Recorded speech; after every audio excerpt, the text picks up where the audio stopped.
Previously on the Rod Pedersen Show. And Missing Curfew says, no wonder Kevin Bieksa won Best Canadian Sports Analyst. How much time you got? Okay, and I know you have thoughts too, but number one, winning the Best Canadian Sports Analyst Award, to me, is akin to winning the tallest midget at the circus award. It's not that big a deal. How many analysts? It didn't even say just hockey. It said sports, period. So I'm like, let's just sit there and name them. With what the media's dwindled down to, don't sit there and get upset, media. You know I'm right. How many hockey analysts can you name? Literally on the national. There was only one national network, Sportsnet. So who are we talking about here? Bieksa and, would I be right in even saying Craig Button? Ferraro doesn't live here anymore. He's, okay, well, I would vote for Craig Button. And by the way, I did that dinner a year ago. Oh, yeah, Mike Johnson. He's my guy. He's my man crush. He would always, but I mean, I don't think about this. I used to get really wound up in this stuff. I've won awards. I've realized for a couple reasons. Number one, nobody really remembers down the road. It doesn't matter. Two, they've become all politicized like everything. So Bieksa won it. Great. But I said I was starting to say I did that dinner with the Getzlaffs last year. Ryan was one. He played with Kevin Bieksa for a long time in Anaheim, and he said, I said, what do you think of Bieksa on Hockey Night in Canada? And he goes, well, he's okay, but wait until they take the harness off. Or they got a harness on him. So if they take him off, he'll be great. Well, maybe this is the harness coming off Kevin Bieksa, who again, quote, the Edmonton meat. That's what I call the media because they're raw, dead, and dumb. Get ready for the Rod Pedersen Show.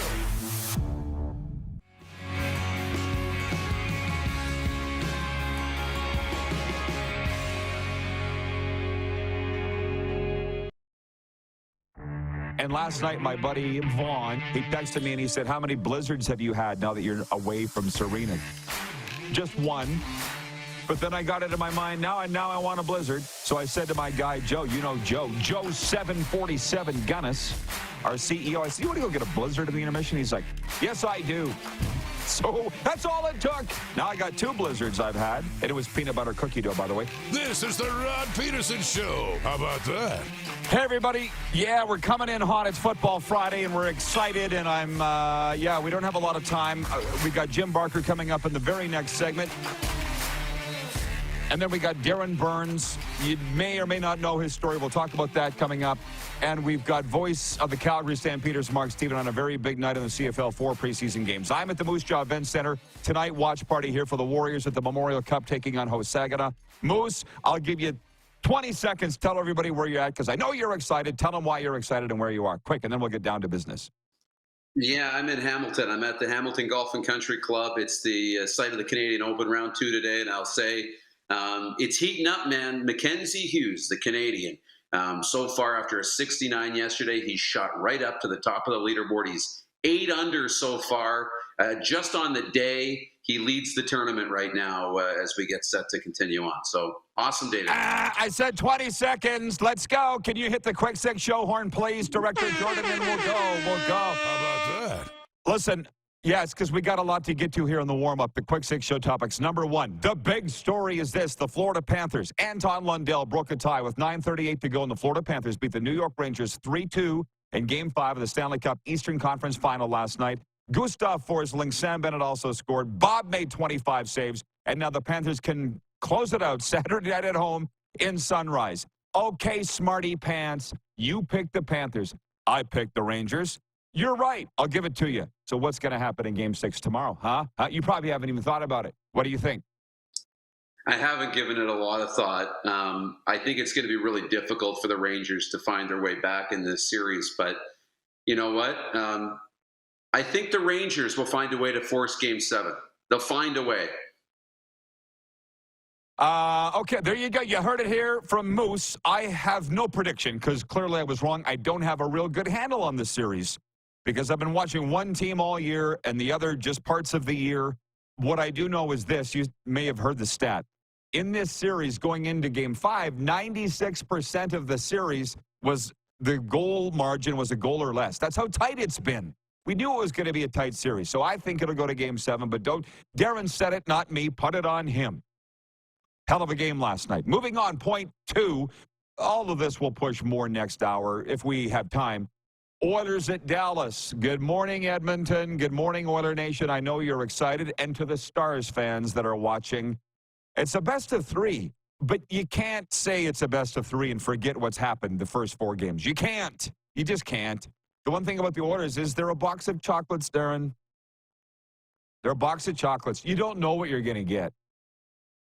Any predictions on that? Because you are apparently the smarty pants of all this, the soothsayer. You know, I'd be pretty happy if I was in Edmonton this morning. I'd be pretty comfortable. I think the Oilers have kind of found their stride a little bit. Yeah, they're hit and miss, but I'm not worried about Edmonton's ability to come back in hockey games. So I'm feeling pretty good, let's just say that, about the Edmonton Oilers going in to this big game tonight. This will make Serena very happy. I'm sticking with Dallas because I picked them to win the series, so I'll say they'll win tonight. That makes her very happy because she says my predictions are always wrong. I was thinking about this the other day. I'll never be a betting expert, don't want to be. And I've given up on being an insider because it's too hard nowadays compared to what it used to be. But I think when it comes to being an insider and just having hot takes, if you're right more than you're wrong, literally 51% to 49%, I'll take that. I'll take that on hot take. 51%. Just be right more than you're wrong. I don't think 51% is going to get you a lot of betting. You couldn't be a betting expert at that. But to be doing what we do, if we're right more than we're wrong, I'd take it. You? Oh, yeah. I think if you're right more than you're wrong, I would consider you a betting expert. If over the course of a period of time, you can be right more than you're wrong, I think that's something to be proud of. Sports is incredibly difficult to predict. I don't believe over the course of an extended period, you have anybody who's 70, 80, 90% winners. If they were, they would own sports teams and they would stop betting. They would make enough money. So if you're right more than you're wrong, you're doing really good. I'd have to look that up.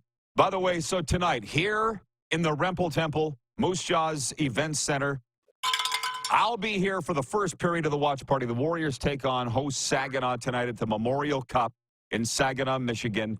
And we're both pulling for the Warriors. I won't go for a prediction at all. And then I got to go broadcast baseball tonight, so I'm excited about that. I'm wearing a Warriors shirt. I bought it in the souvenir store. There's not much left in there. As you can imagine, it's been very picked over. The Warriors are the hottest thing in hockey here in the province right now, aside from what's going on in the Stanley Cup playoffs. So there's that. Tonight at the Member, the semifinal.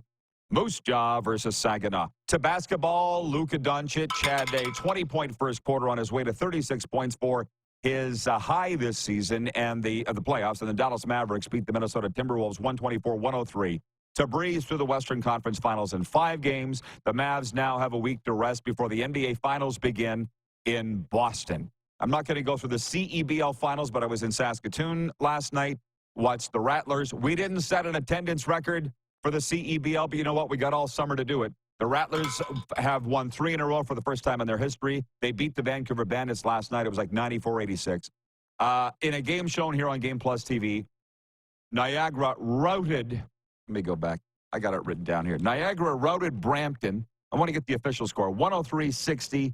And Edmonton went into Montreal and won 81-77. And Edmonton's really rolling to start the season. So we're big basketball fans, but we're just pressed for time here right now. So we're going to move on. Yeah, we love the CEBL, and they love us. And thanks to everybody who came up and said hi last night. By the way, anybody watching the pre-show there, I talked about winning awards and how it doesn't mean anything. And then last night, Serena and my Cats and Bolts podcast won the fastest growing podcast from the Podcast Junkie Studios. Serena accepted the award on our behalf, and I was wrong. They do mean something.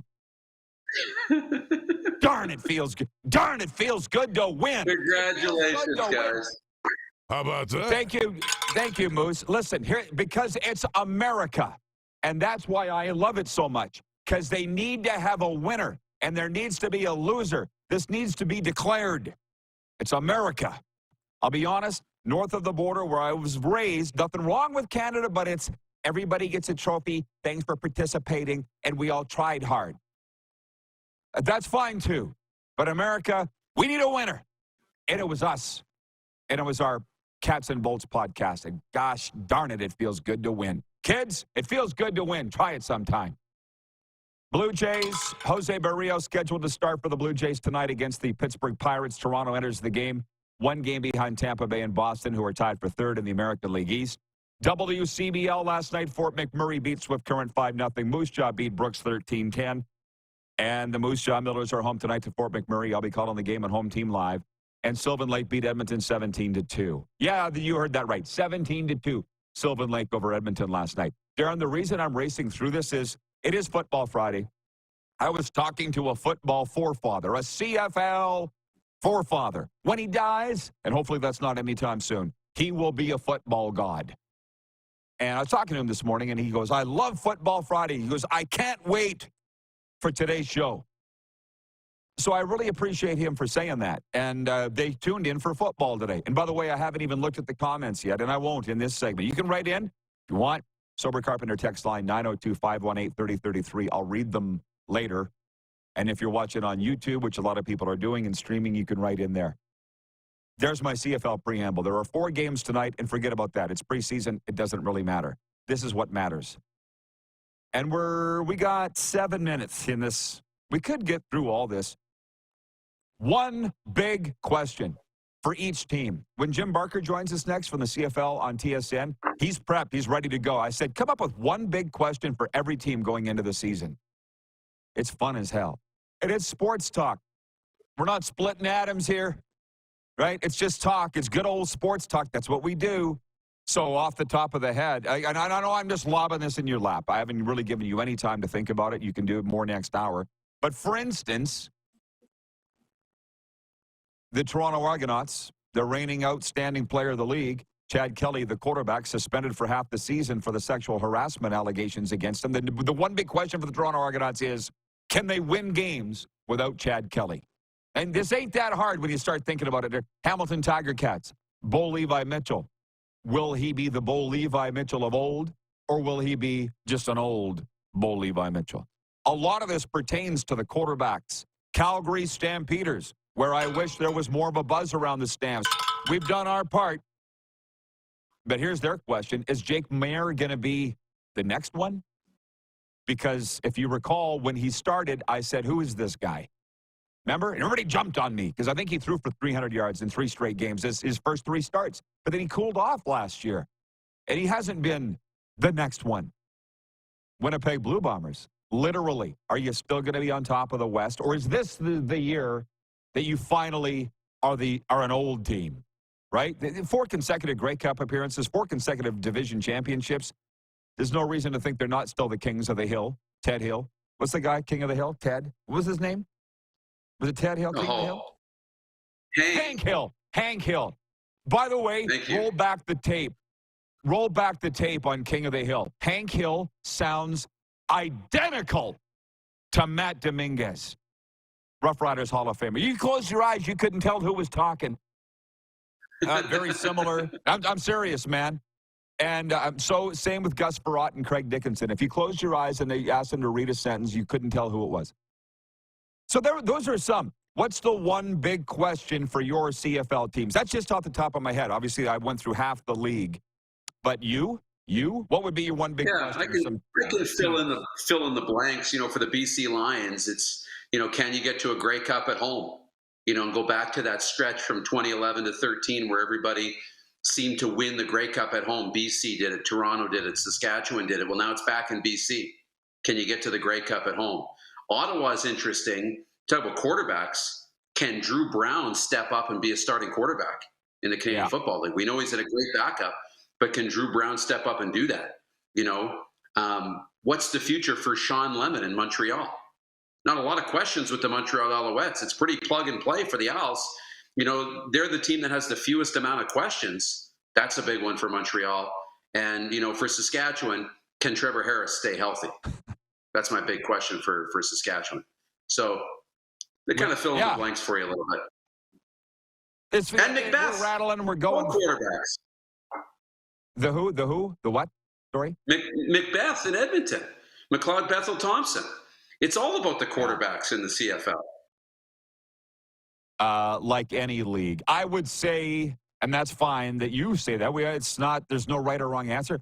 To me, the Edmonton question is, will the Elks do enough to save Chris Jones' job? End of story. And that does rest on the nimble arm of McLeod Bethel Thompson, right? So they're all tied in there. Yeah. But I mean, he's been out of football. You ask anybody, you miss a year of football, especially at his age, there's no guarantee he's going to come back and lead the league in touchdown passes or do some of the things that he's done before. Carlos in Indianapolis says, the big question for the Riders is your poll question today. LOL. Do you have the photo, Clark, of the splashy third uniforms the Riders unveiled last night? I believe. Hey, nice. Look at that. Thumbs up or thumbs down? I'm giving it a thumbs up, but I'll tell you this. Ben Grant, the color voice of the Argonauts, said, hello, those numbers are a nightmare.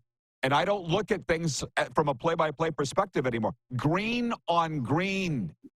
Poor Dave Thomas and anybody who's calling Rough Rider games. Darin's called games too. Does call games. That would be a nightmare to broadcast those. I've done it, dude. Sunny day, a dark day. Very hard to pick up those numbers. Like the BC Lions, gunmetal blacks, black on black. Oh, those were a nightmare. So listen, they're nice. They have just bring Darin back on. I'm giving it a thumbs up. I'm sure you'll give it a thumbs up. You're a very positive guy. Is it an arena league feel? I wouldn't say a college feel. Kind of a fan-controlled football feel, but it's edgy. It's funky. I think if the Riders were going to do a third, I'm partial to the black, but that was part of my era, so that's just me. Your thoughts on that?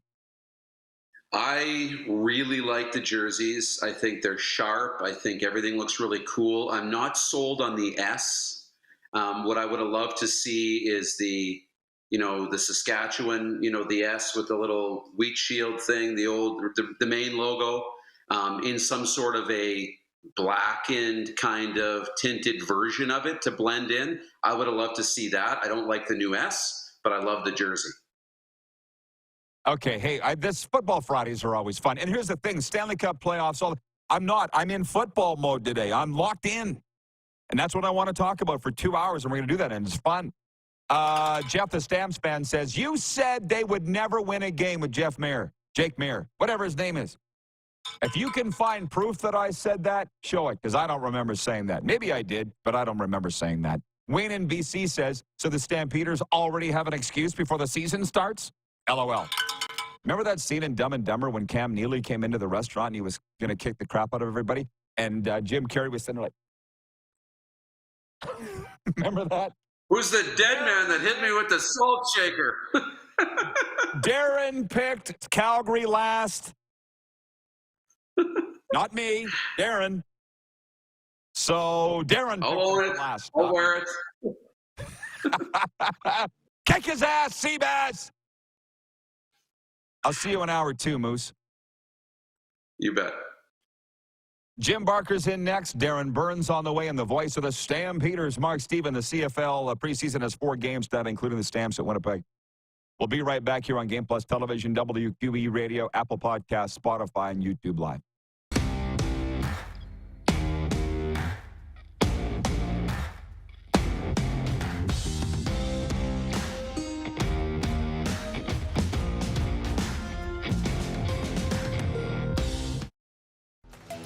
The live sports experience is changing. Teams and facilities are under pressure to provide online and in-venue entertainment. IKS Live has the right team to deliver.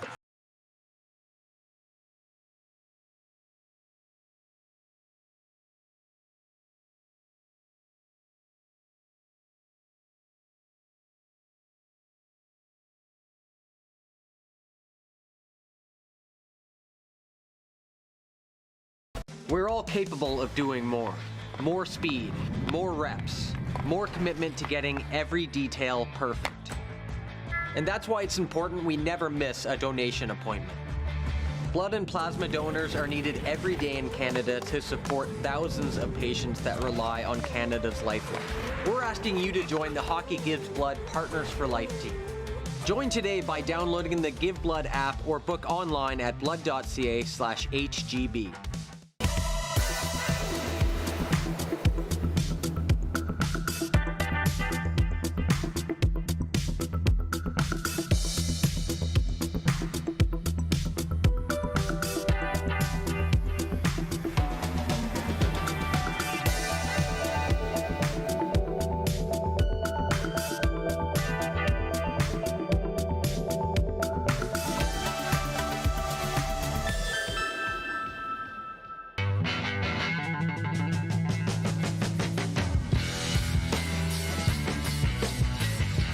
Did you know that you can help save a life? And you can start right now. Stem cells from male donors increase chances of positive outcomes for patients, yet they only make up 40% of our registry. Today, there are hundreds of people in Canada searching for their life-saving match. You can be a patient's best hope. Be a hero by registering with Canadian Blood Services Stem Cell Registry now. Does this look familiar? Your fans deserve an incredible arena experience. It's time for an upgrade. Stunning graphics. Revenue opportunities are just the beginning with our in-venue display systems and scoring technology. Let us help you find the best solution for your facility. EDG, always delivering the best fan experience.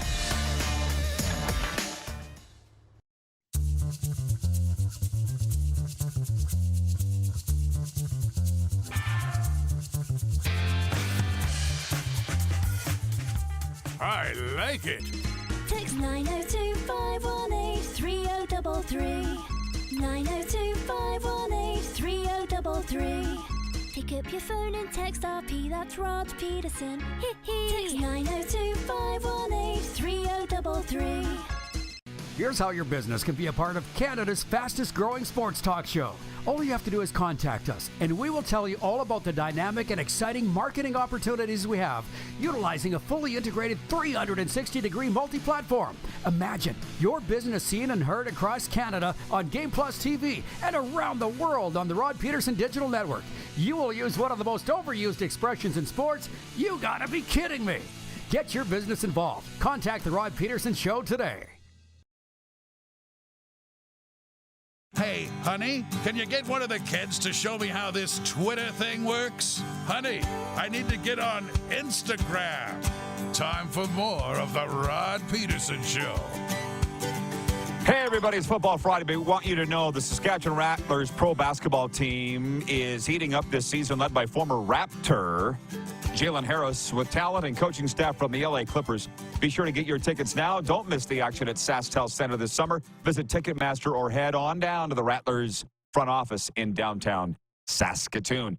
It's a four-banger in the CFL tonight. Jim Barker joins us from the CFL on TSN. Hey, Coach, welcome to the program. And I'm going to jump right into it because times is a premium. I had you prepped up for this. One big question for every CFL team. Let's go through the games tonight.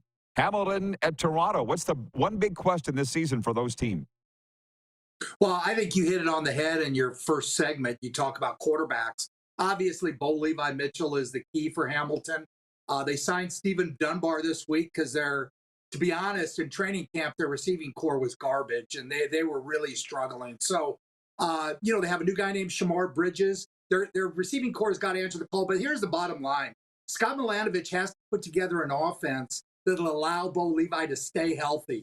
They can't sit back and run, six guys out and allow basically the offensive line, put them in a position where they all have to be perfect.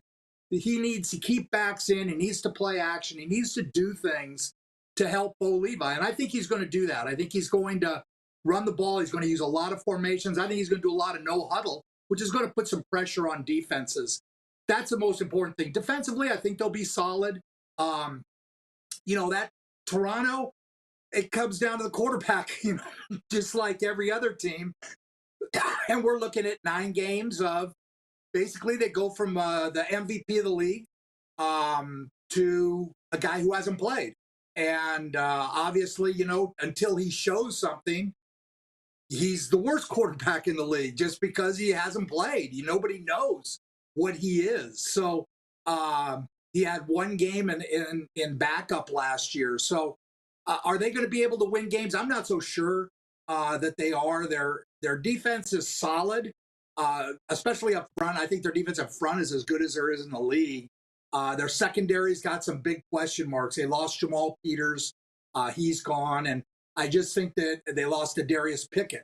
I think those are big questions for the Argonauts. So, again, it comes down to the quarterback position, and can they hang close for 9 games until Chad Kelly comes back? And then when he comes back, is he going to come back? How's that last game going to affect him? Is he going to be able to come back and be the Chad Kelly that won 16 games last year? So Toronto has the receivers are basically the same. They're a good receiving core. They've added Kevin Mittal from the draft, who I think is going to be a real good player. They've added Rasheed Bailey to the receiving core. So I think they've got some good things. They lose Ouellette, and they have to get a running back. And Deonta McMahon, I'm guessing, is going to be the guy. But how is he going to be in protection and that type of thing? So, again, quarterback's what it comes down to. You can watch that tonight. And I'm excited for tonight's games because of being able to see some of the different things that are going to happen in these games. I'm sure you are. Scott Milanovich, after their first preseason game, said, if I have the quote correct, it was just okay. He seemed not happy with their play in the preseason opener. So what's Milanovich going to be looking for tonight, and Ryan Dinwiddie too? Well, what every coach is going to look for is they have to eliminate the errors that they made. And obviously, it's a first preseason game. A lot of these guys have never been in the league before. But the number of penalties that Hamilton took against Ottawa was sickening. I mean, it was sickening. It was like they never even talked about no yards. And Edmonton goes in. They basically have over 400 yards, 450 yards against Saskatchewan, and lose because they fumble the ball they give it away 5 times, and they improve their special teams incredibly, yet turn the ball over twice on special teams. They're a bad team. They've been a bad team. Can they become a good team by eliminating that stuff? There's reasons why teams become bad. And what happens is if you don't get that stuff out of your system early, and that's why I said next week's game, Saskatchewan going into Edmonton is as big a game as there is in the year, because one of those teams is going to come out of that feeling great about themselves, and one of those teams is going to come out and saying, "Oh, here we go again." And neither team made the playoffs, and I think that's a huge game. Also tonight in the East, we have Ottawa and playing Montreal. And I spent time in both camps this last week. I went to Ottawa for a couple days and then up to Montreal and was there a couple days and then watched their game. And Montreal is the most complete team. I think Darin was bang on when he said that, or in your first segment. They don't have there's no huge question marks to me except for running back. They're going to have Walter Fletcher. Now, how long is he going to be able to stay healthy at his size? They always had kind of that. Even when Stanback was hurt, they were thought of as Stanback's team. And they had this physical, we're going to knock the heck out of you mentality. Can they get that back without Stanback there? That, to me, is a big question. I think their defense, again, is a bit of a question because of Sean Lemon not being there. How long will he be out? Again, I think it could be quite a while. I mean, he bet on his own team. That's a big thing. So it could be. Who knows? Who knows? It's undetermined, but that is a hole for them. He was playing in camp with the ones, and I think that's a big question mark in terms of their pass rush. I think their interior's good with Mustafa Johnson, Dylan Wynn. Those guys are solid pros, and they'll do a good job inside. And Noel Thorpe will just keep them close. It doesn't matter who you put back there. Noel Thorpe's one of the best defensive coordinators in the league, and he will find a way to keep people from scoring a lot of points. Ottawa, we got the big question of, as Darin talked about, Drew Brown. What is he? Is he going to be like Dane Evans was when he got his opportunity to start, where now the entire franchise is on his shoulders? How's he going to handle that? I will say I saw Jeremiah Mazzoli in training camp, and he was on the side doing things, but looked way better than he did last year at any time when I saw him in camp, even though he was practicing last year, and they probably brought him back too early. So when he gets back, they can be a real factor. They've got a really nice receiving core. Their big question mark is right tackle, and they need to play a Canadian there. And Zach Pelahos and Dante Bull, their top 2 draft picks the last 2 years, are battling for that spot.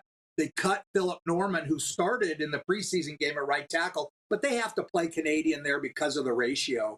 And one of those 2 guys is going to play it. Again, that's going to be the big battle tonight. And people who watch it on TSN, focus in on that, because I'm sure one will play one half, one will play the other, and then they're going, because it's kind of a split thing over there about who should be the starter. So that to me is going to be a big question in Ottawa. I like the receiving core. I think they've got some experience, some size, in Ackland and Rhymes. And then Nick Martner, their draft pick, is a really good-looking receiver, 6'4". He comes back to the ball. He does a lot of natural things. So I like their receiving core. Defensively, their secondary has got to be able to stop big plays. They do a great job versus the run. Their linebacking core, they have a new guy named Davion Taylor who's battling Santos Knox for the starting Mike position. Really a talented player if you get number 45. I just watched him on film, and just very talented playing linebacker. He was a 3rd-round draft pick of the Eagles and can really play. He's only 25 years old, and so it'll be interesting to see how that battle goes on defense. But they've never had a problem stopping people running the ball. They were one of the top teams in the league. Where they have problems is they give up 50-yard pass plays and long pass plays, and they have to stop that. They have to find a way in the secondary to not allow those big plays to happen. So again, Ottawa is a question mark because of the things we talked about. So I want to move on to Calgary and Winnipeg tonight. By the way, is any one of these 4 on television? Pardon me for not knowing. Which one? We have the first game is Ottawa, Montreal, and then the second game is Edmonton in BC. Oh, good. So I'm getting home at 2 o'clock in the morning. Congratulations. I know you're excited about it. Calgary at Winnipeg, so it's not on TV. What's the questions for those 2 teams? Well, you hit it on the head. Will Jake Mayer please stand up? I think that when he came in the league, I thought he was going to be dynamite. I thought he was going to be the next great thing. And then he just put it kind of on hold. Now, he went through a lot of changes in his second year with receivers. Beggleton was in and out, and then, he lost Malik Henry. Well, he's lost Malik Henry again this year, and that was their deep threat. How much is that going to affect him? He's got to stand up and play great. Their running game's going to be solid. They do a great job up front with the offensive line. They change people all the time, but Pat Delmonico's as good an offensive line coach as there is in the league. So they'll always be solid at running the ball. Defensively, though, again, they lose a lot of defensive. They lose Wigan. They lose Ademi Berglund. They lose some things on their defensive front that give me question. They returned Judge and Awi.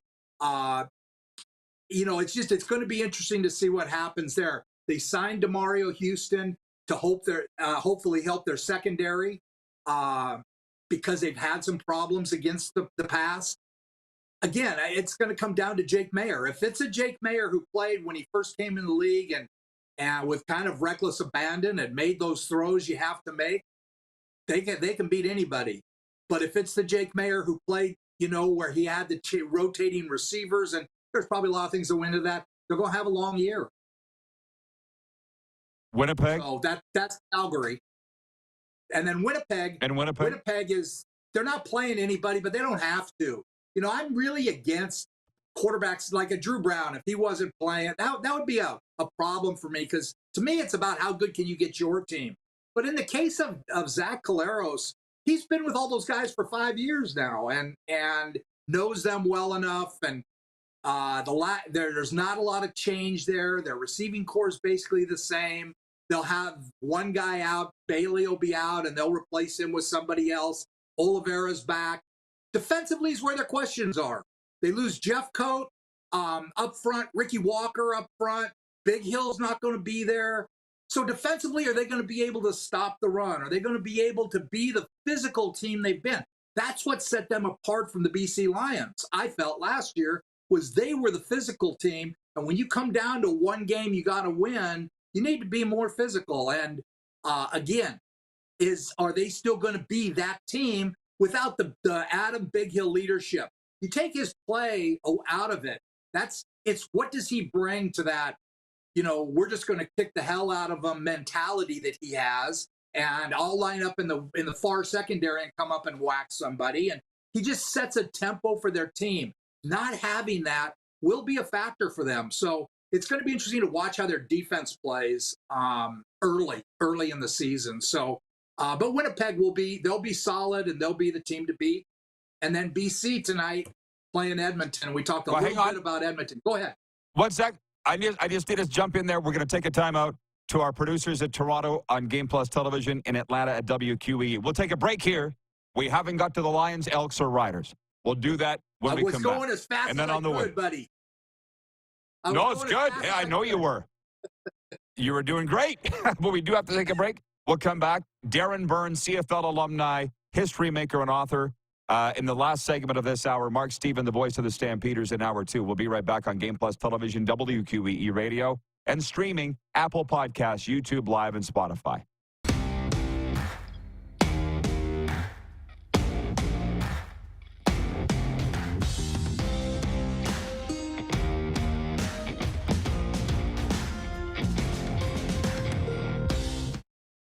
IKS Game Day wishes to congratulate the city of Estevan and Affinity Place on their brand new center ice display. This state-of-the-art score clock features 5 LED faces with full motion graphics, scoring integration, and our new Halo mounting system.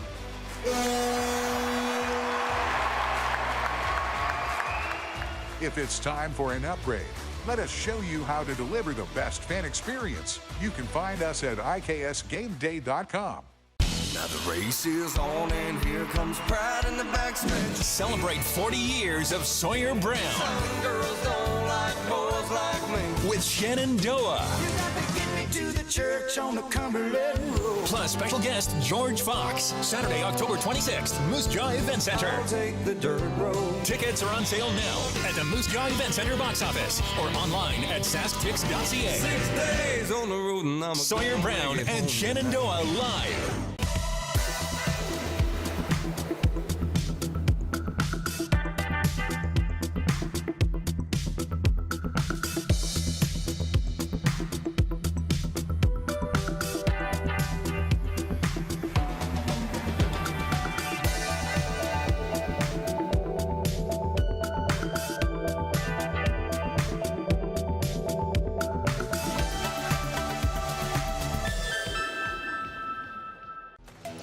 The live sports experience is changing. Teams and facilities are under pressure to provide online and in-venue entertainment. IKS Live has the right team to deliver. We provide service across North America and produce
the house.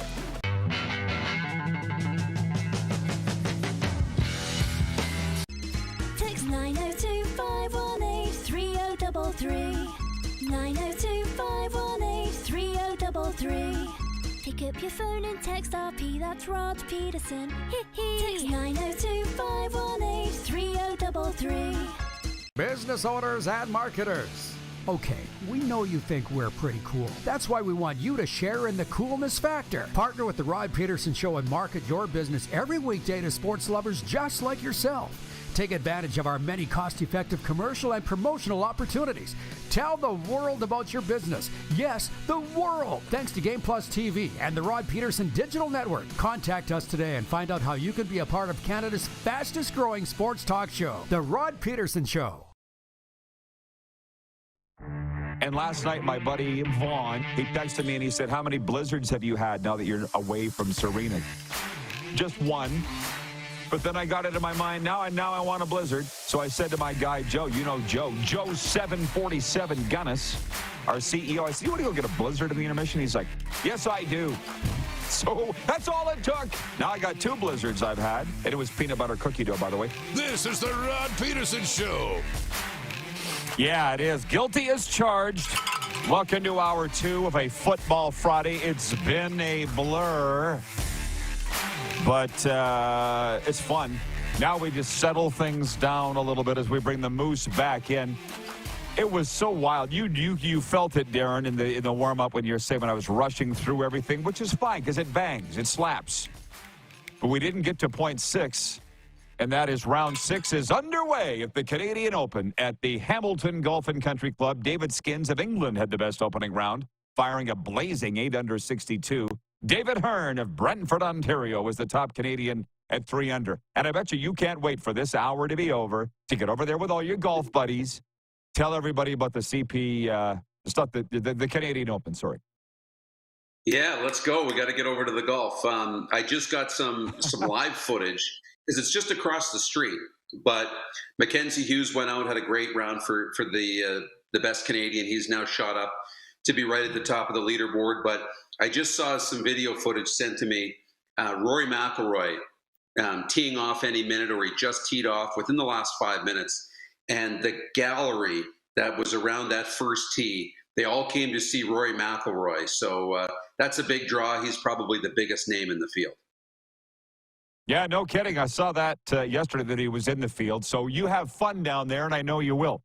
Just to put a finishing touch or catch everybody up, what we talked about in hour 1, of course, was Florida beating the Rangers 3-2 last night in New York to grab a 3-2 series lead in the Stanley Cup Eastern Conference Final, and the Panthers can end it in Sunrise Saturday night. Unbelievable. I kind of had the sense that you picked, because I'm deferring. Clearly, I know nothing, and I'm admitting it. You're saying you think the Panthers will close it out Saturday? Did I read that right or hear that right? No, I went with New York, but as I sit and think about this, I go back and forth on it. I can talk myself into both scenarios, but I just see that at the end of the day, you talking about you picked Dallas to go to the finals, so you're going to go with Dallas.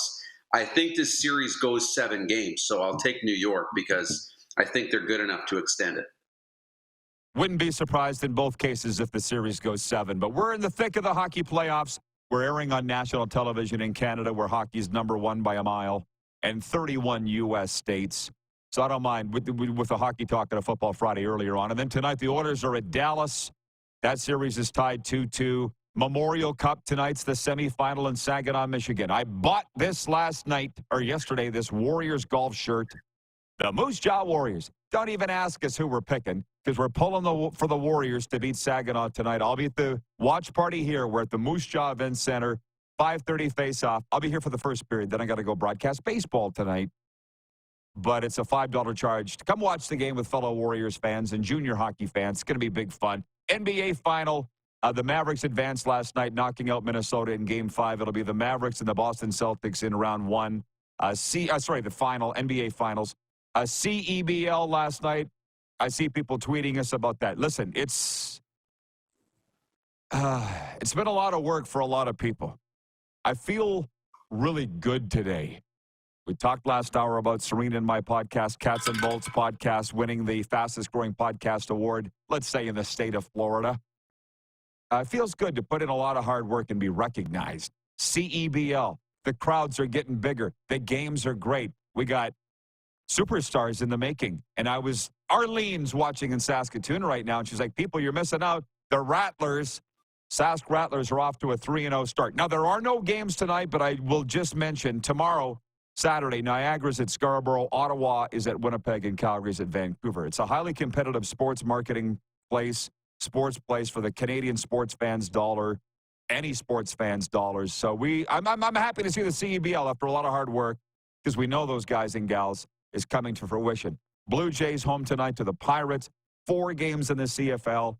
Jim Barker previewed all the games tonight, last hour, CFL on TSN. And I'll tell you, I was saying this, Darin, and you know all this because you're seeing it from the inside, but I want to thank TSN. A lot of people want to bash TSN. People want to bash overall. But you know what? TSN could very easily say, we're not putting our people on your show. That would suck for us. We got Jim Barker every Friday. We got Dave Naylor whenever we want him. Farhan Lalji, Darren Dreger. Now, they all are my personal friends, but TSN could say no. But they're not like that. They're not petty. So I'll tell you that there's a doubleheader tonight in the CFL. I can't remember what Jim said. He said Montreal and Ottawa, didn't he, guys? And Edmonton at BC. I know for a fact Edmonton at BC. But it's a doubleheader tonight at Canadian Football League action on TSN. You're welcome. Oh, and thank you, everybody, for reminded me here. Darin Burns was with us last hour, CFL alumni, the only man that anybody knows documented to play organized tackle football in 6 different decades. He is a survivor of group homes as a kid in Southern Ontario, sexual abuse, physical abuse. And our viewers writing in, I'm going to gong the bell because it's some very great. Wayne in BC says, Darin Burns is a very brave man. Thank you for your story. Keep up the good work. John in Winnipeg says, bravo to you, Darin. I went through similar issues as yourself as a youth. We never heal 100%. We carry on with the help of others. Andrew writes in and says, what's the name of the book? It's called Never Forgotten. And you can follow our links. Look up Darin Burns on social media.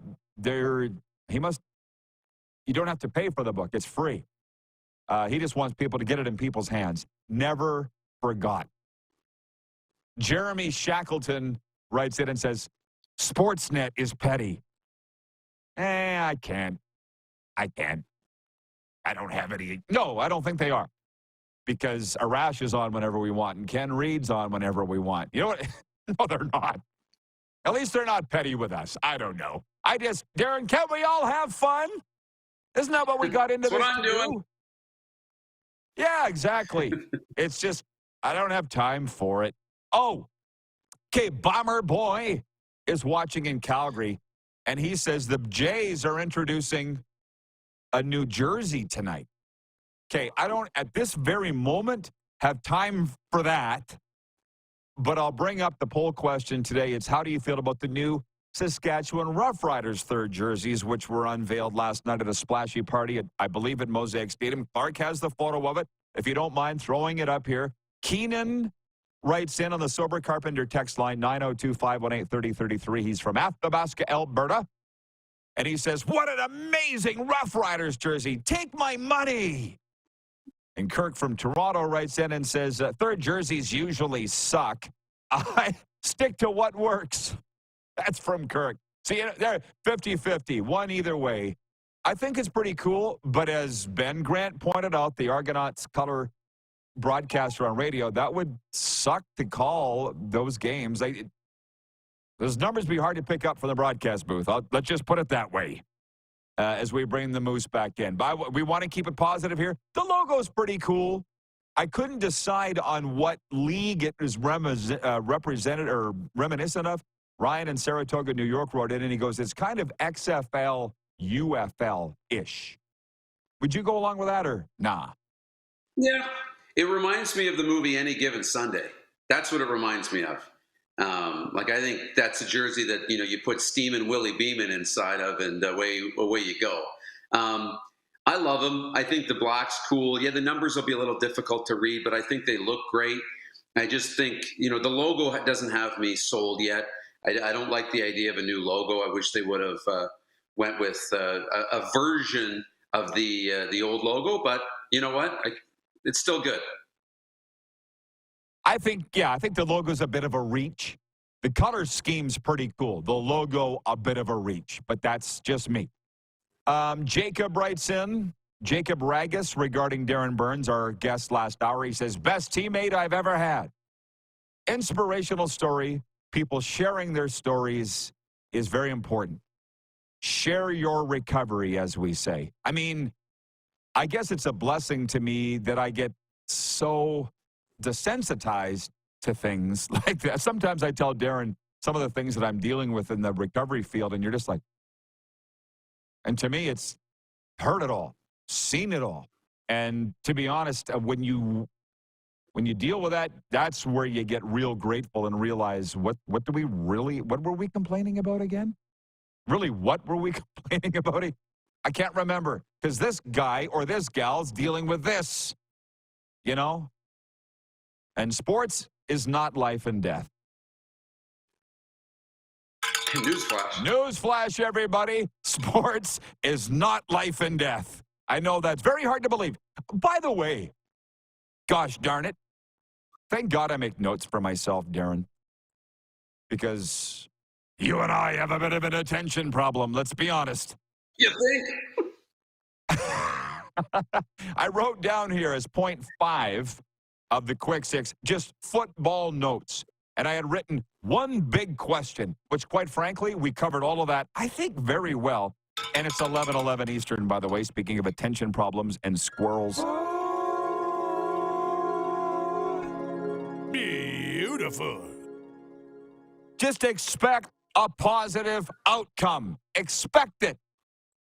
And dagnabbit, it might just happen. It has for me. Anyways, one big question. We covered that for every CFL team last hour with Jim Barker, and Darin and I rattled through some of ours as well. I also have written down under football notes, Manziel. It kind of dovetails off yesterday's thing where I said, once you realize you can't change a situation, you just let it go. Bing. Just let it go. It's very freeing. Because I'm sitting here going, I don't know why they're giving Johnny Manziel time. I did watch his documentary on Netflix. I did meet him when he worked for when he played for the Alouettes, worked for the Alouettes. I know a lot about Johnny Manziel, and I don't really respect Johnny Manziel.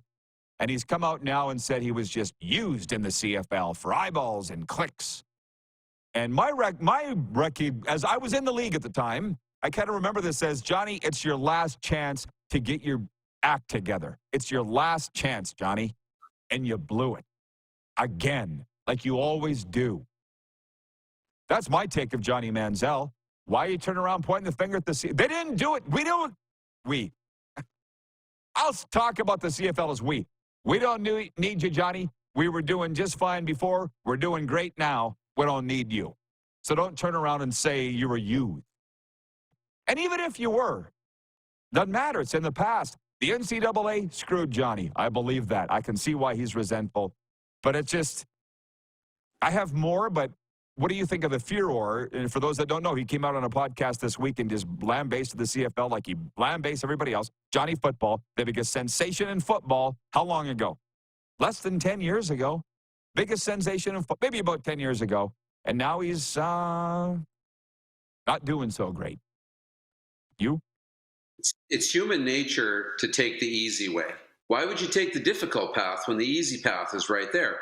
It's not like it's a dumb thing. I mean, if it's the choice between easy and hard, we take easy. But in Johnny's case, whenever things don't work out for you, it's always easier to blame other people than to look in the mirror and understand what your role is and Johnny's part in all of this. It's easier to just blame other people. And so that's what he's doing. He's blaming other people. And is it accurate? No. And is it deserved of the CFL? No. Johnny was also given an opportunity, as you said, resurrect his career and have a second chance. And in return, the league was going to get some publicity, sell some Johnny Manziel jerseys and all the rest. But, You're just blaming somebody else for your problems in the situation you're in and making excuses, and I don't really have time for that. No, and that's why I don't, again, why are we giving this guy time? But the fact of the matter is, he's Johnny Manziel. He's Johnny Football, and he'll be Johnny Football for the rest of his life. And that's good and bad, because if you watch the documentary, he hates football. He didn't really like it. He admitted that, but that's your name. He's a very incredibly troubled soul. And that bothers me. But again, when I say let it go, if you want to go ahead, and here's me talking about it, I'm giving it energy. But it's like the biggest headline in the CFL this week that Johnny went on a podcast and ripped the CFL for using him. And I'm like, you're so clueless, bro. And the CFL, I said it before, we were fine before you, we'll be fine after you. And, furthermore, Wayne in BC writes, he says, I absolutely love your positive attitude, Rod. We should all follow your lead. Hey, do what you want to do. I'm going to do me. That's all, because I've learned all these things, and I've spent a lot of time working on it. But when Manziel was quarterback of the Tiger Cats, Eric Tillman was their general manager. You know this story, but I'm just telling the world. That was when I started doing this sober coaching business. I myself had been 2 years sober. There were people coming to me to help for help, but I wanted to work with athletes. And I'm like, Johnny Manziel, it's no secret he's had substance abuse issues, so I'm not telling tales out of school here. So I called Tillman and I said, E.T., a very close friend of mine, I said, I would love to work with Johnny Manziel. He is right in the wheelhouse of the kind of guy that I'd like to work with to help them turn their life around. And E.T. said to me, how's that going to work? You're the voice of the Rough Riders, and he plays for the Ticats. I can't have you two talking. What if he leaks critical team information? No, we can't do that. Which, by the way, I get where E.T. was coming from, but that was a major downer for me, because that's what I really want to do with my life. And working with another team is barring me from that. It's blocking me from that. That was the first day that I remember thinking, I don't think I want to be locked down to one team anymore, because it's hindering what I'd really like to do with my life, which that work feels good right here. We'll be back in a moment. Brent in Wellington, Florida. Or are you in the Bahamas today? Brent, he writes in, he says he hated football, but he loved and then now there's a harder, he loved the what? He loved the cash. Typical. Pick one. You can't have one without, you can't have it all. Jeff, the Stamps fan, says, I can't wait for Mark Stephen, the voice of the Calgary Stampeders. Mark Stephen from QR77 Calgary. We'll be back in a second. We are live from the Moose Jaw Event Center, and Moose is at the Canadian Open in Hamilton Golf and Country Club. We're live on Game Plus Television, WQEE Radio, Apple Podcasts, Spotify, and YouTube Live.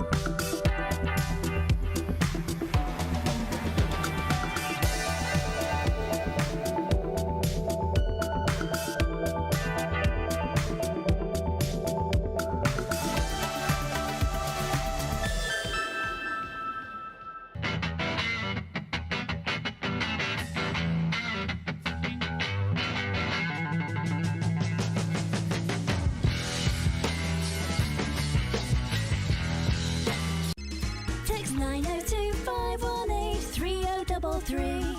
902-518-3033.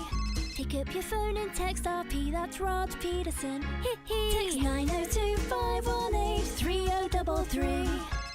We're all capable of doing more. More speed, more reps, more commitment to getting every detail perfect. And that's why it's important we never miss a donation appointment. Blood and plasma donors are needed every day in Canada to support thousands of patients that rely on Canada's lifeline. We're asking you to join the Hockey Gives Blood Partners for Life team. Join today by downloading the Give Blood app or book online at blood.ca/HGB. IKS Game Day wishes to congratulate the city of Estevan and Affinity Place on their brand new center ice display. This state-of-the-art score clock features 5 LED faces with full motion graphics, scoring integration, and our new Halo mounting system.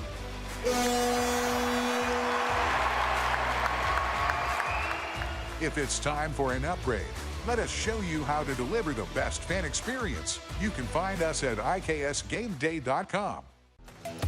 The live sports experience is changing. Teams and facilities are under pressure to provide online and in-venue entertainment. IKS Live has the right team to deliver. We provide service across North.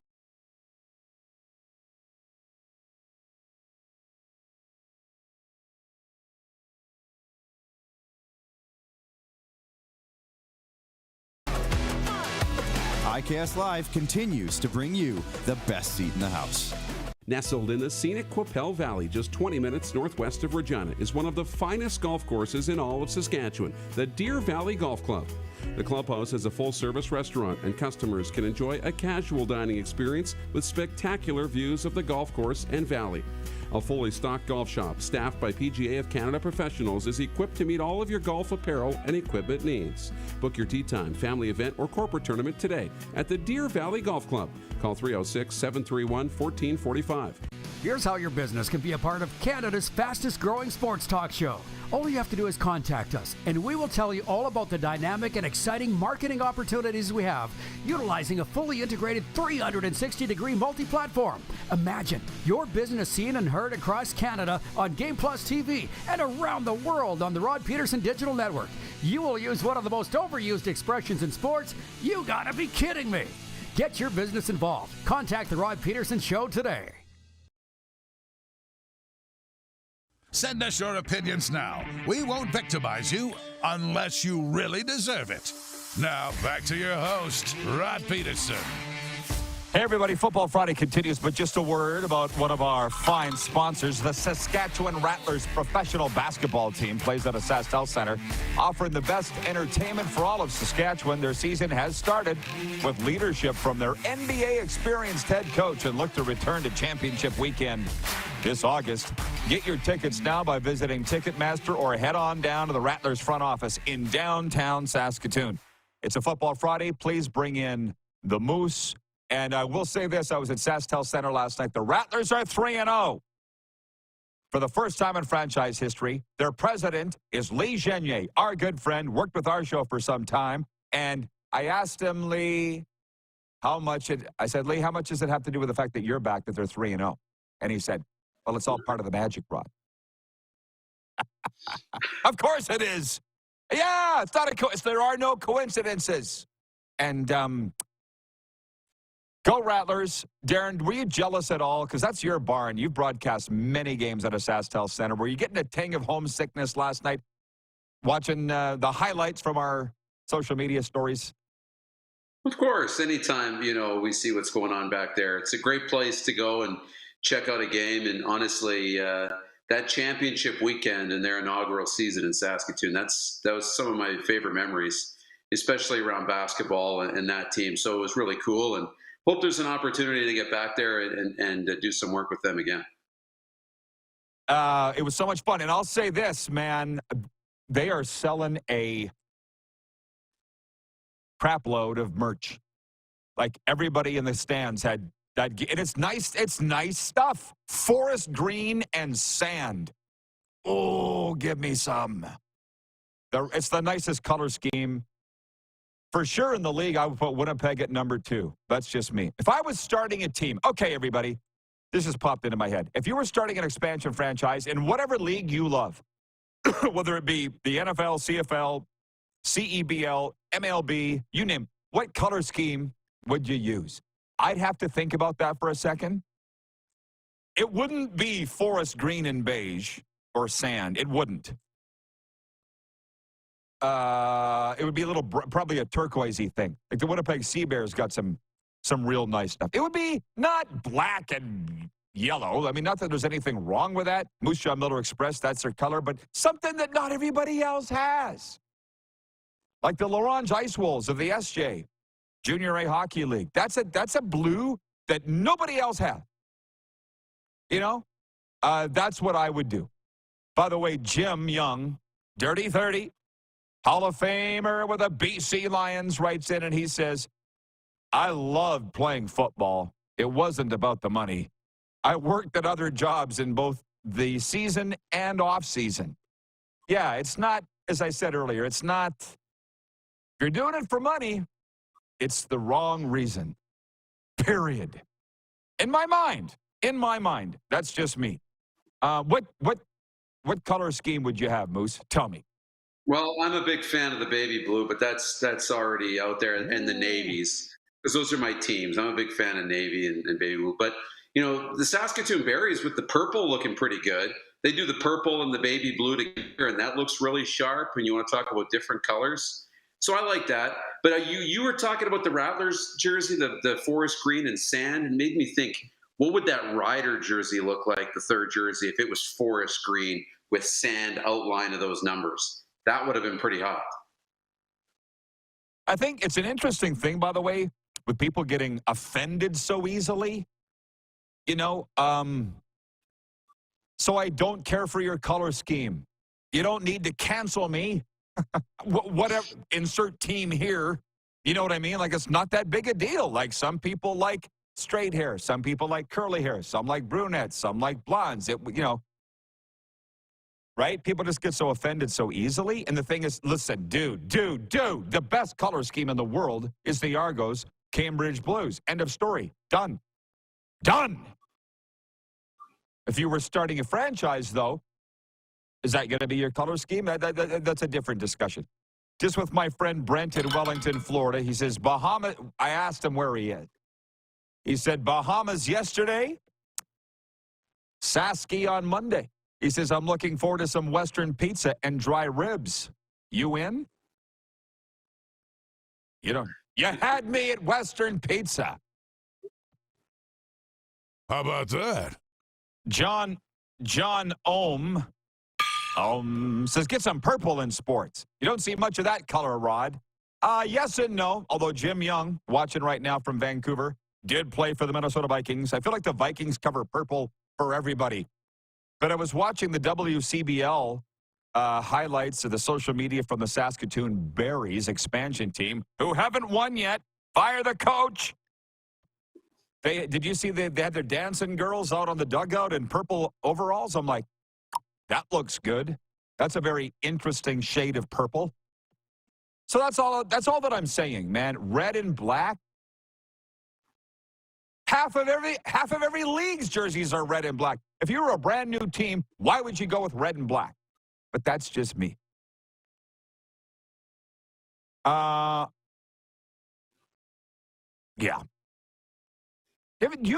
Is there anything, it is a football Friday, is there anything in your mind, football-related, NFL-wise, that I've missed? Like, I feel like the only thing this week was Jalen Waddle signing the massive extension with the Dolphins, which this popped into my mind this morning, too. Do you think the Dolphins are ahead of the curve?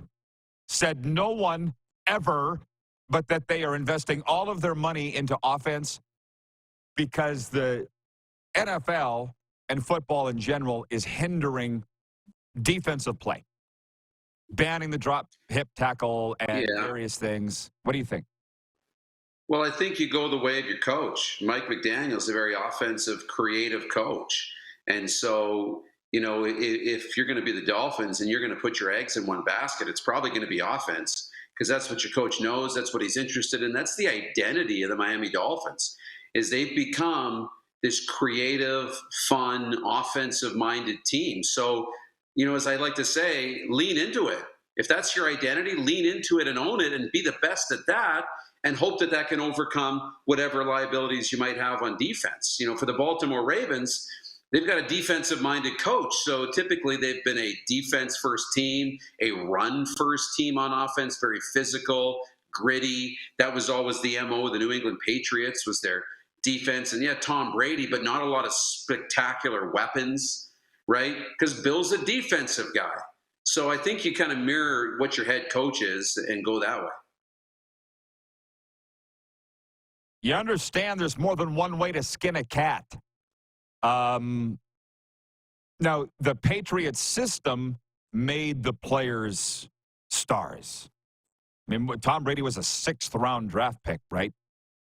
Brock Purdy was the last player selected in the draft, and he quarterbacked San Francisco to the Super Bowl. So is it about the system or is it about the stars? I think what we're saying here is football's changing. All of sports is changing. So I get what you're saying about Mike McDaniel, and they call him the, what do they call him? Not the nutty professor, maybe just the professor. That he's in the lab cooking up this offense. Oh, yeah, you got Tyreek Hill, who runs 21.5 miles an hour. Okay, ingenious offense here. Oh, have you tried to cover Tyreek Hill?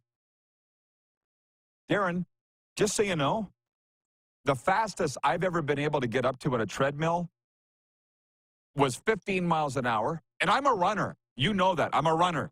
Like Serena, she's a nutrition coach, fitness coach, and her friends in Florida like, Rod's a freak. He's a freak. I go into the gym, and I had a coach in Boca Raton say, your pace is beautiful. And I could only go 15 mile an hour. My shorts fell down. That's a true story. My shorts fell down. I can't even imagine going 21.5 mile an hour. So I understand. You don't need a game plan when you go 25 miles an hour.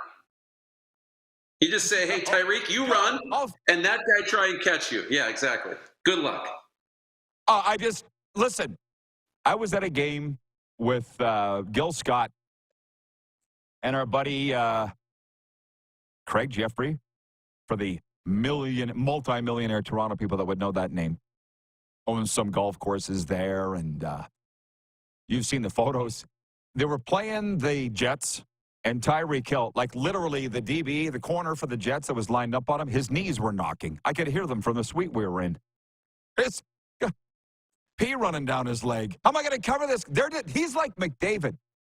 People are afraid of being made to look silly, right, against Tyreek Hill. Same as McDavid. If you wonder why guys stand back and have the deer in the headlights on, because they don't even know where to go at McDavid or back off McDavid, it's the exact same thing with Tyreek Hill. And as we all know, the only reason he's not in Kansas City was they couldn't afford to pay him. And by the way, in retrospect, which we'll look back years later on the Netflix documentaries in A Football Life and say, who was right? Should Tyreek have taken less money to stay in Kansas City? He'd have a couple of Super Bowl rings now. More, right? Or take the money, which a lot of people would tell you to take the money. I'm sorry that I brought up red and black. Again, people are offended.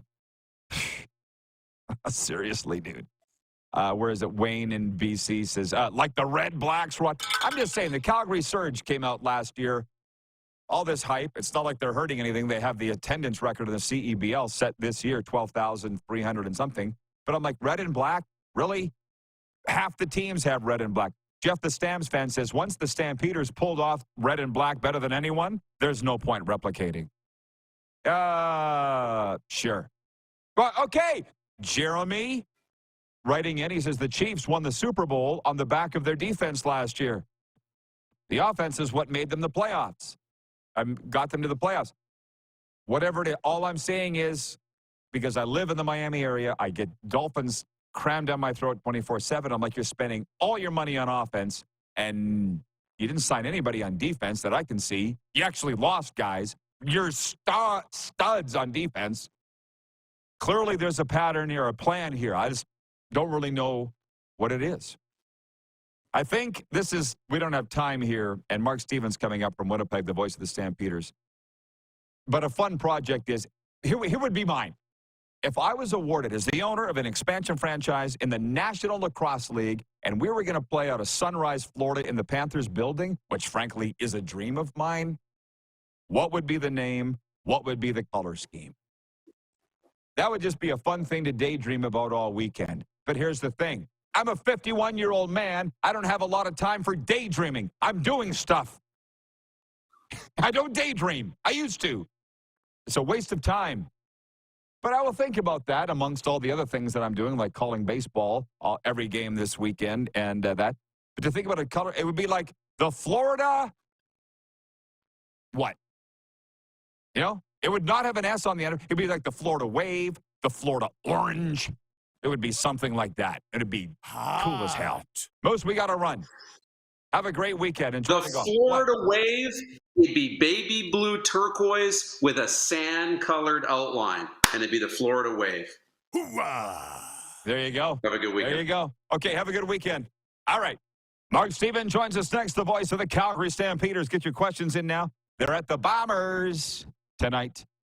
We're live on Game Plus Television, WQEE Radio, Apple Podcasts, Spotify, and YouTube Live.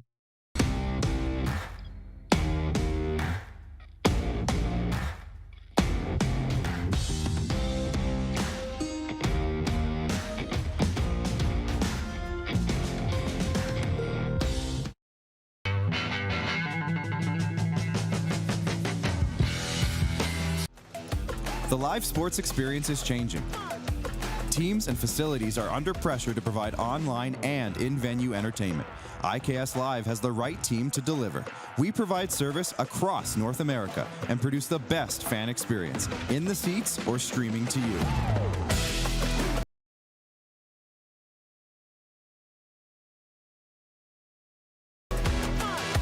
IKS Live continues to bring you the best seat in the house.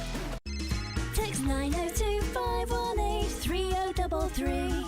902-518-3033.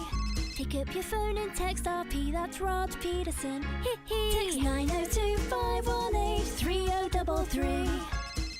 Did you know that you can help save a life? And you can start right now. Stem cells from male donors increase chances of positive outcomes for patients, yet they only make up 40% of our registry. Today, there are hundreds of people in Canada searching for their life-saving match. You can be a patient's best hope. Be a hero by registering with Canadian Blood Services Stem Cell Registry now.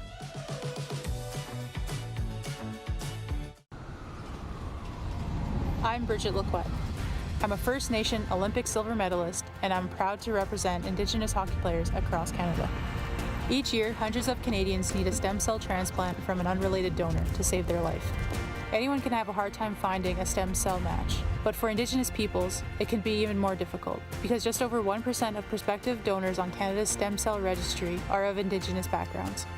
Be a hero. Join me in Hockey Gives Blood in helping to make a life-saving difference to those in need.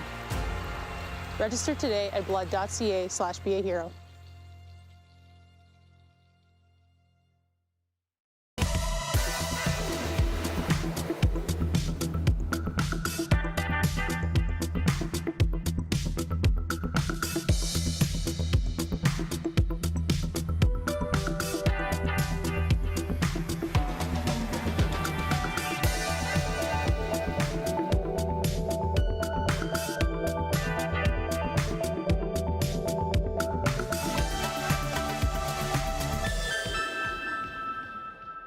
Hi, my name is Logan Stankoven.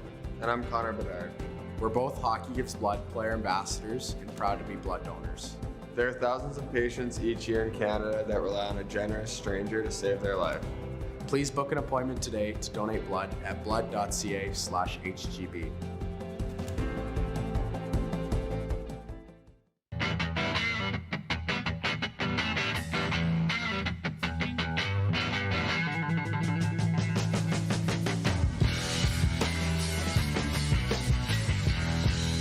Business owners and marketers. Okay, we know you think we're pretty cool. That's why we want you to share in the coolness factor. Partner with the Rod Pedersen Show and market your business every weekday to sports lovers just like yourself. Take advantage of our many cost-effective commercial and promotional opportunities. Tell the world about your business. Yes, the world. Thanks to Game Plus TV and the Rod Pedersen Digital Network. Contact us today and find out how you can be a part of Canada's fastest-growing sports talk show, The Rod Pedersen Show. Oh, yeah, he's back. Time for more of the Rod Pedersen Show. Hey, we're back on a Football Friday. Thank you.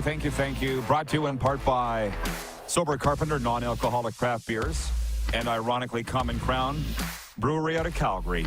Speaking of Calgary, let's go to Winnipeg. The voice of the Stampeders, Mark Steven, joined us. And before I get to the nuts and bolts and the hard questions, not that they're that hard, Marcus, but what's the big story for you in this game tonight at Princess Auto Field? Yeah, getting the name right, that'll be number one. But no, number two, I think as far as the Stampeders are concerned, it's pulling the receiving core together after some very tough injury news this week, and also seeing who's going to work as far as the secondary goes. I think they've got their starters established, but the others behind them, who are the playmakers, I guess we're going to find out today. Well, the biggest story of the week out of Stamps land that I saw was the injury to Malik Henry. Obviously, it's the biggest story, but I mean, he didn't play much of last year either, I'll be honest. Can you miss what you didn't have, A, and B, or is his absence a reason that maybe Jake Maier has not met the expectations that have been set out for him? Yeah, you can miss it. Between him and a couple of other guys, Jalen Philpott and also Clark Barnes, who missed the bulk of last year. They didn't play very much. Three of them played only about 12 games combined. Yeah, you can miss it. I think that's one of the reasons. Not making excuses, but it certainly is one of the reasons why Jake Maier had an inconsistent season last year, because, you know, they signed Malik Henry, at the end of 2022 to a 3-year pact. And I would simply say that they were building the offense around him, because I don't know how many non-quarterbacks get 3-year deals, but he had one. Unfortunately, he hasn't been on the field last year, and he won't be on the field this year. Yeah, well, aside from the quarterback position, which is the biggest question by a mile for the Stamps, what are the other questions here as you're a week away from kicking off the season? Well, who's going to fit into the spot vacated by Derek Wigan, moving to Montreal as a free agent? That was along the defensive line. Right now, Quadwell Bowen at draft 23 seems to have the edge in that particular spot. How are they going to reconfigure the receiving core without, the anticipated play of Malik Henry there? And also just what's going on in the secondary. They only had 9 interceptions, the defensive backs collectively all last year. That's not good enough, so they've got to be better, and we'll see if they do ball hockey. What kind of lineup are the Stampeders fielding tonight in Winnipeg? I'll say two things. On defense, it's a lot of hopefuls and prospects. On offense, a few more of the regulars are there as well. So unbalanced, though, an awful lot of established players, such as place kicker Rene Paredes and Sean McEwen, a veteran offensive lineman, and Brandon Dozier. They're starting safety, and a couple of linebackers, Awe and Judge, are both home. So it's pretty heavy on, particularly on the defensive side. Hopefuls are going to try and leave the best impression. Jim Barker was with us last hour, and he said, as far as the Bombers go, he goes, they're dressing nobody. Obviously, you've got your depth chart. I haven't looked at the Bomber depth chart. I'm not broadcasting the game. What's your take of the blue and gold side of things tonight?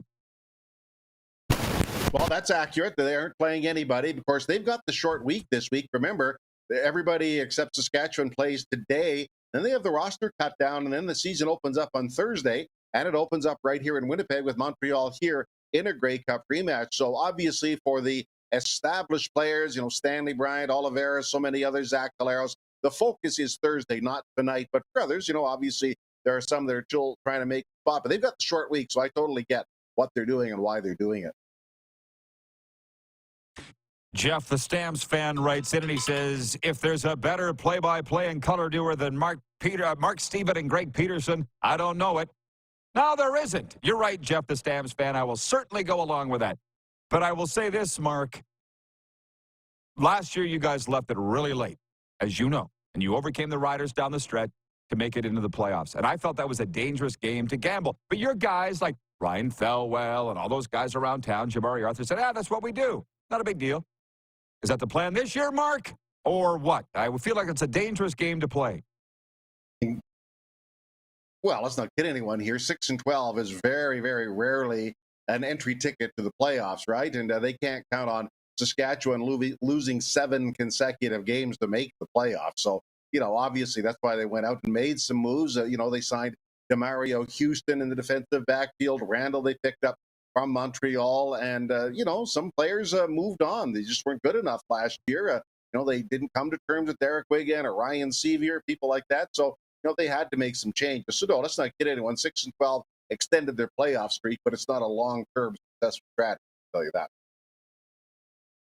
Do you have a thought on, do you do a projected win total? What do you think they're going to do this year? And do you have a West Division prediction? Now would be the time to give it since the season hasn't started yet.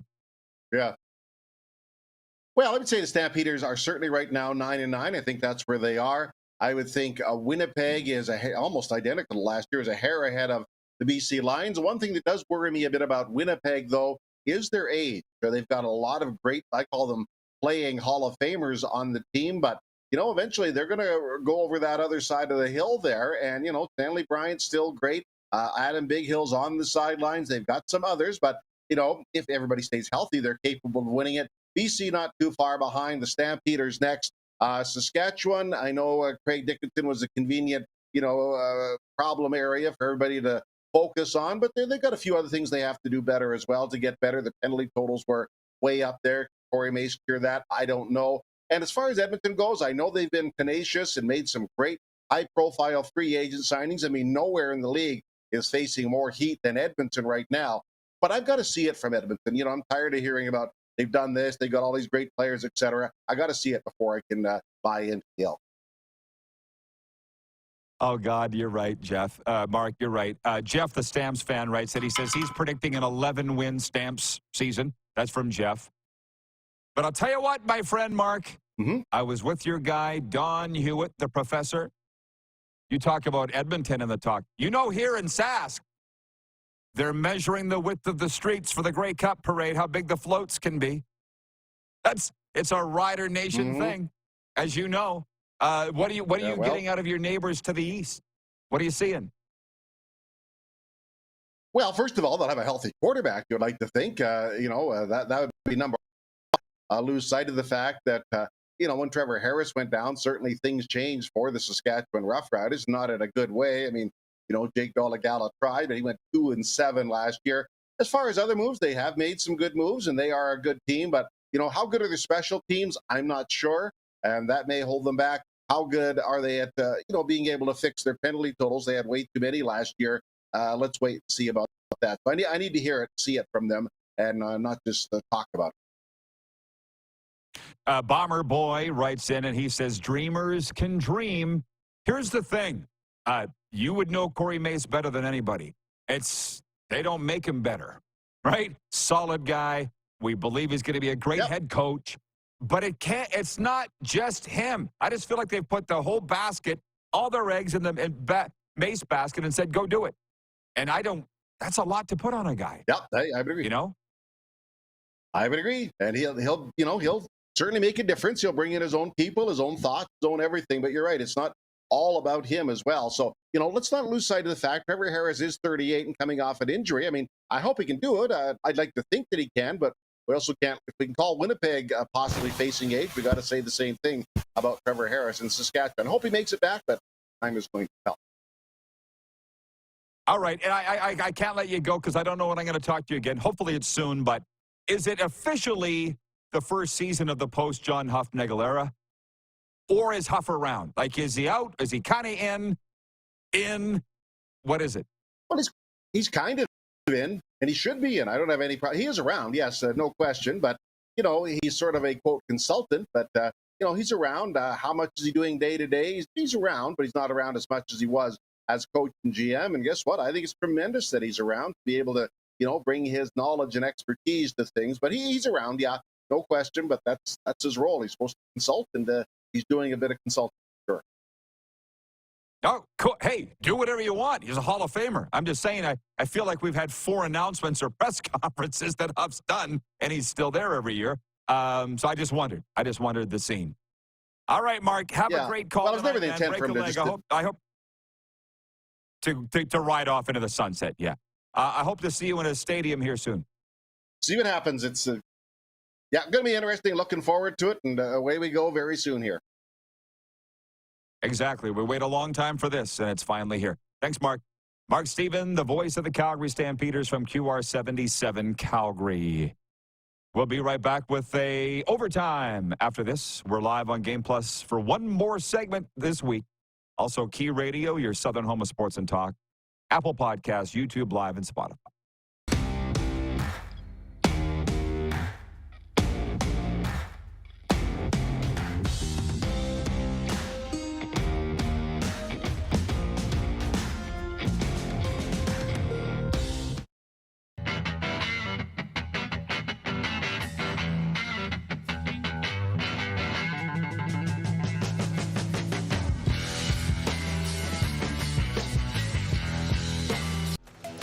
The live sports experience is changing. Teams and facilities are under pressure to provide online and in-venue entertainment. IKS Live has the right.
Hi, my name's Logan Stankoven. And I'm Connor Bedard. We're both Hockey Gives Blood player ambassadors and proud to be blood donors. There are thousands of patients each year in Canada that rely on a generous stranger to save their life. Please book an appointment today to donate blood at blood.ca/HGB. Text 902-518-3033. 902-518-3033. Pick up your phone and text RP, that's Rod Pedersen. Text 902-518-3033.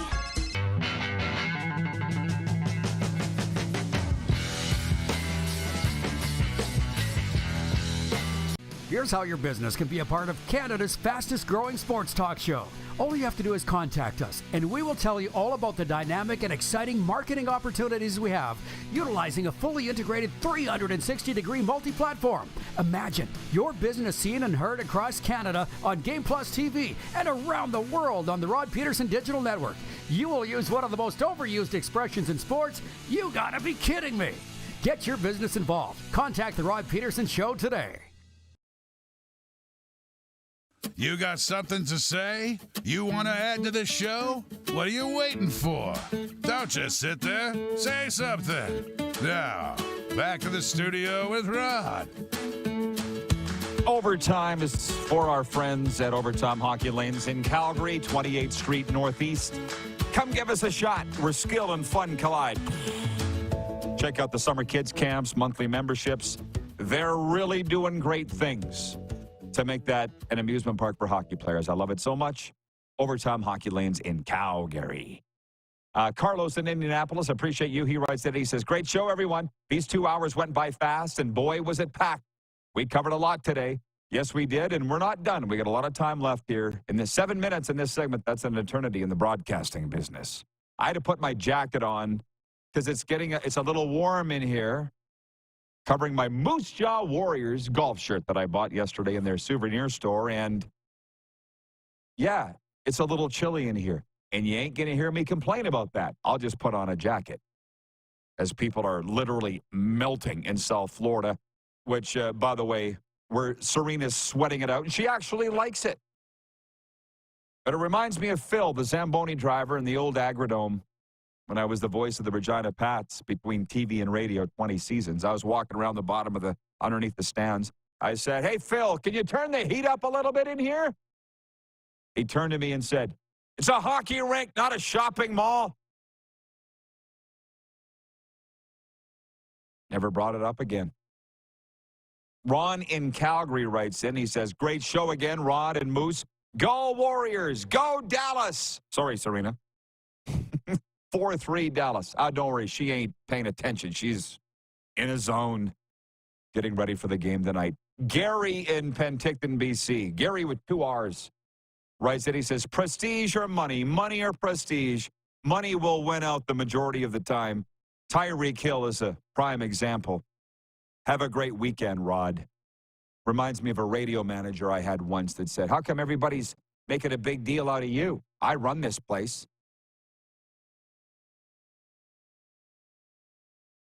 You already make all the money. You need the fame too? He did. Tony in Cochrane, Alberta, writes in 902-518-3033. He says, "You guys are really pitching in my wheelhouse today.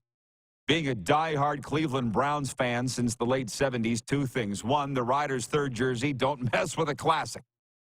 The Browns keep tweaking theirs, but always revert to the classic. And 2, Manziel is a joke. And yes, a troubled man. I wonder how dangerous he's feeling now, being washed up, unemployed, and probably broke. No compassion for him here." No, I hope that Johnny figures that out, because I know you might find that hard to believe, but that was me. So I looked at that, and I don't get angry at him, but I don't pay attention to him. Probably talked more about him today than we should have. But I just hope that he finds it. I hope that he finds happiness and looks in a mirror and realizes that he's the problem. Because I just decided I don't want to be angry. I don't want to be exuding hate. I don't want to be afraid. I just want to be happy. You can do it.